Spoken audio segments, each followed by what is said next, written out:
ബ്രില്യൻറ്റിനെ കുറിച്ച് പറയുന്നത് ഫാക്കൽറ്റിയും ടീച്ചേഴ്സാണ്. എനിക്കും അവർക്ക് വലിയ കാര്യമാണ്. ഈ ഡൗട്ട് ക്ലിയറൻസ് ഒക്കെ എനിക്ക് ടീച്ചേഴ്സിന് ഹെൽപ്പ് ഇല്ലാത്ത എനിക്കൊരു മിക്ക ക്വസ്റ്റ്യൻസ് മനസ്സിലാവില്ലായിരുന്നു. പക്ഷെ അതിനാണ് കൂടുതൽ എനിക്ക് പറയണത്, ഈ സ്റ്റുഡൻസ് എപ്പോഴും കോമ്പറ്റീറ്റീവ് സ്പിരിറ്റ് ആയിരുന്നു. കോമ്പറ്റീഷൻ എന്ന് പറയുമ്പോൾ നമ്മൾ ഒരാളെ തല്ലി മറിക്കുന്നതല്ല, ഒരാളെ സഹായിച്ച് മുന്നോട്ട് വരുന്നതാണ്.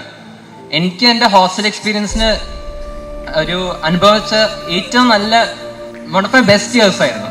എൻ്റെ ഫ്രണ്ട്സൊക്കെ എന്ത് ക്വസ്റ്റ്യൻസ് വന്നാലും എത്ര സമയം എടുത്താലും എന്നോട് എല്ലാം എക്സ്പ്ലെയിൻ ചെയ്ത് കൊടുക്കായിരുന്നു.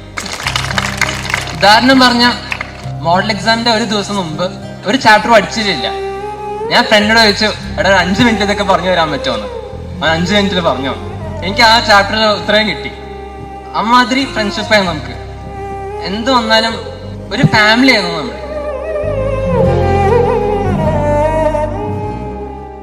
എൻട്രൻസ് സംബന്ധമായ വാർത്തകളും അപ്ഡേഷനുകളും ഏറ്റവും വേഗം ആധികാരികമായി അറിയാൻ ബ്രില്യൻറ്റ് സ്റ്റഡി സെന്റർ പാല യൂട്യൂബ് ചാനൽ സബ്സ്ക്രൈബ് ചെയ്യുക. ബെൽ ഐക്കൺ അമർത്തുക. ഈ വീഡിയോ മറ്റു സുഹൃത്തുക്കളിലേക്കും ഷെയർ ചെയ്ത് നൽകുക.